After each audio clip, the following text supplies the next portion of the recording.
अशी चिक मोत्याची माळ होती ग 30 तोळ्याची ग. चिक मोत्याची माळ होती ग 30 तोळ्याची ग. जसा गणपतीचा गोंडा चौरंगी लाल बावटा ग.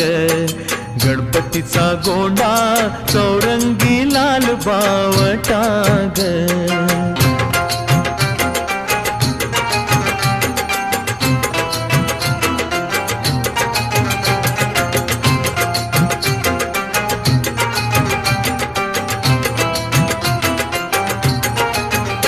या चिकमाळेला रेशमी मौचार दोराग.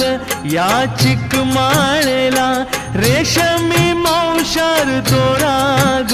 मऊ रेशमाच्या दोऱ्यात नवरंगी माळ ओविली.